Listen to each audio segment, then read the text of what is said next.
10-15 दिन पहले आया बिग बॉस OTT 3 और मुझे बिग बॉस OTT सीजन 3 ना देखने का पूरा घमंड था और ये घमंड बिल्कुल बरकरार था, एकदम बढ़िया चल रहा था। पर कोई था जिसको मेरे इस घमंड से दिक्कत थी और वो मेरे इस घमंड को तोड़ने से बार बार कोशिश करे जा रहा था, बार बार कोशिश करे जा रहा था। नहीं, वो मेरी बुआ नहीं थी और ना ही वो कोई था भूत, वो था खुद बिग बॉस। बिग बॉस मेरे इस घमंड को देखकर इतना जल गया, इतना जल गया, इतना जल गया, बिग बॉस ने घर में लड़ाई करवा दी।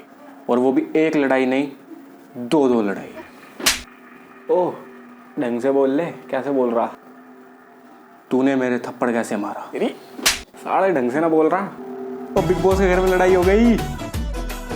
बिग बॉस OTT के नए सीजन में एक्शन, ड्रामा, थ्रिलर तो बिल्कुल भी नहीं है। ऐसा लग रहा है जैसे सारे फ्री में बैठ के वहां टिकट तोड़ रहे हैं। कोई कुछ कर ही नहीं रहा है यार, वहां बस सारे सुस्त से बैठे। अब लगता मुझे ही जाना पड़ेगा वहां मनोरंजन सा करने, पर मुझे तो रिश्तेदार अपने घर में नहीं बुलाते, ये तो कहीं बुलाएंगे। हसदे चेहरिਆਂ ਦਾ मतलब ये नहीं ਹੁੰਦਾ कि उन्होंने कोई तकलीफ नहीं होती। एनीवेज, तुमने YouTube वर्सेस टिकटॉक की लड़ाई सिर्फ YouTube, टिकटॉक और सोशल मीडिया पर देखी होगी, पर इतिहास के पन्नों में ऐसा हुआ कि बिग बॉस के घर में किसी यूट्यूबर ने किसी टिकटॉकर के रैपट जड़ दिया। बिग बॉस में अरमान यूट्यूबर ने विशाल टिकटॉकर के रैपट दे दिया क्योंकि इन दोनों की लड़ाई हो गई थी अरमान की घरवाली को लेकर। कौन सी थी? एक थी, दूसरी थी, एक तो इसने दो रखी हुई। भाई कंफ्यूजन हो जाती है कौन सी थी। एक minute. Okay Google, Armaan Malik की घरवालियों की नंबरिंग क्या है? पायल बीवी नंबर 1 और कृतिका बीवी नंबर 2। हाँ, कृतिका दूसरे नंबर वाली। अरमान की दूसरे नंबर वाली बीवी ने घर में लड़ाई करवा दी। ये घरवाली हराम हो, इनकी वजह से ही होती है लड़ाई। और इसकी तो साले की दो है, पता नहीं किस तरह रहता होगा। विशाल ने कटारिया के कान में अरमान की दूसरी वाली घरवाली के लिए ये बोला था कि मुझे गिल्ट फील है कि मुझे भाभी सुंदर लगती है। और एट द टाइम उसने ये भी बोला था कि भाई मैं उस वे में नहीं बोल रहा। एक चीज के लिए गिल्टी हूँ मैं यहाँ पे, क्या बता नहीं सकता। मैं तो बता दे, कान में बता सकता हूँ, बस अब अच्छे वे में बोल रहा हूँ। अब बिग बॉस को चाहिए था कंटेंट का मसाला, तो बीवी नंबर 1 को बुला लिया। विशाल को ये याद दिलाने के लिए उसने बोला क्या था? बोला कि मैं गिल्टी हूँ, फिर आपने बोला कि मैं अब ऐसे ओपनली नहीं बोल सकता, मैं कान में बताता हूँ। कान के अंदर बोल रहे हो कि भाभी मुझे अच्छी लगती है।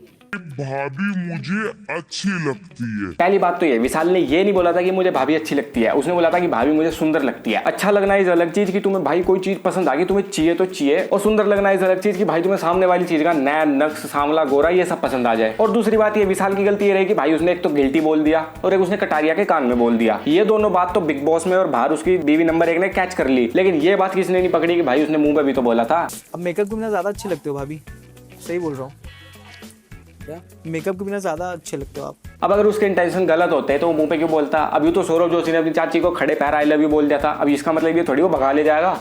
मेरे बड़े टेलीविजन पे किसी लड़की नहीं है, वो एक माँ है, एक बीवी है, आप ऐसी बात बोल रहे हो, वो बाहर कैसा शो होगा? बाहर कैसा शो होगा? बाहर कैसा शो होगा? ले मैं बताऊं बाहर कैसा शो हो रहा। भाभी मुझे सुंदर लगती है, बस इतनी सी बात थी, इतनी सी बात का पतंगड़ बना दिया इन लोगों ने। और जब इतना ही बाहर सोने की फिक्र है तो भाई खुद ने दो शादी करके कोई वर्ल्ड कप नहीं जीत लिया। जो लोग इनके व्लॉग देखते हैं उनमें बच्चे भी है, अब उनपे क्या मैसेज आएगा कि भाई दो घरवालियां लेकर घूमो, मजा आता है। अभी साल ने इतने बड़े टीवी चैनल पर अपनी माँ की कसम खा ली कि भाई मेरा वो इंटेंशन नहीं था, लेकिन इन लोगों को अपनी गंदी और छोटी सोच लेकर सामने वाले को भी गंदा और छोटा प्रूव करना है। मैं अपने मम्मी की कसम खा के बोल रहा हूँ, मैंने वो वे में नहीं बोला। कोई भी चोर अपने आप को चोर थोड़ी बोलेगा। यहाँ से पता लगता है ना इंसान की सोच कितनी छोटी है। वाह भाई वाह, तालियां यार, क्या बात बोली। पर ये बात ना भाई आपके मुंह से छीन लगती है। आपकी सोच तो इतनी बड़ी है जो एक घरवाली लाने के बाद भी वो सोच नहीं रुकी, दूसरी भी ले आई, और कोई अनजान भी नहीं, उसी की दोस्त। और इतनी बड़ी सोच है भाई की पॉलीगैमी को प्रमोट किया। पॉलीगैमी क्या होता है? एक से ज्यादा घरवालियों को रखना पॉलीगैमी होता है, और ये हिंदू धर्म में बिल्कुल भी अलाउ नहीं है। तभी संदीप जी ने अपना नाम संदीप से अरमान मलिक रखा ताकि कोलगेट के साथ फ्री के ब्रूस की स्कीम का मजा ये भी ले पाए। जी हाँ, ये किस से प्यार करोगे कैरेक्टर ना ये हिंदू से कटवा बना है। ओ माय गॉड, कुछ ज्यादा ही सामने आ गया इसका तो।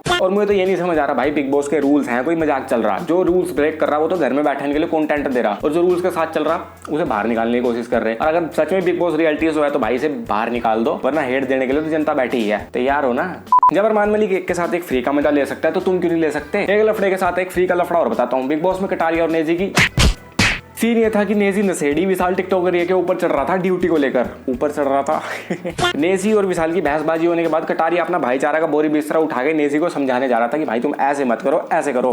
एक तरह से अपने दिल की बात बाहर निकाल कर रख रहा था, ऐसे मत कर। भाई अगर कोई मजाक ले रहा है तो उसका मतलब ये नहीं कि उसकी बेइज्जती कर रहा है। कोटा मेरे से आड़ी ले रहा है। फिर ऐसे ही थोड़ी नेजी को नशेड़ी बोलते हैं, उल्टा नेजी कटारिया के ऊपर चढ़ गया, मतलब गुस्सा करने लगा कि भाई तू मुझे मत समझा, मैं जो मर्जी करूंगा, छोटा मेरे से आड़ी पाड़ी पता नहीं क्या ले रहा। यहाँ तक बिल्कुल सही चल रहा था, बिल्कुल एकदम आड़ी पाड़ी चल रहा था भैंसबाजी में, पर नेजी ने भैंसबाजी में कटारिया को ऐसी बात बोल दी कि जा भाई गाँव के तू भैंस चरा। नहीं रहे। अबे तू है कौन? अबे तू कुत्ता है बचकाने। ऐसा थप्पड़ मारेगा एक ही लाफे में खुल जाएगा। तेरे जैसे बाहर पालता हूं मैं। जा बचकाने, जाके भैंस चरा। देखो पहली बात तो ये है, यहीं से शहरी लोगों का पता लगता है कि कितने नीच और छोटे किस्म के होते हैं। और दूसरी बात ये है, शिवानी ने अपने गाँव का, अपनी जैसी लड़कियों का नाश मार रखा ना, वैसे ये नेजी ऐसी ऐसी बातें बोल के शहरी लोगों का नाश मार रहा। और जिस दिन गाँव के लोगों का सिस्टम गर्म हो गया ना, उस दिन अपना सिस्टम बचा के रखियो, कहीं भैंस के साथ तू भी घास चर रहा हो। ले बेटा नेजी खा ले। अरे शाबाश, तू तो बहुत जल्दी सुधर गया, मुझे लगा 2-4 खा के मानेगा।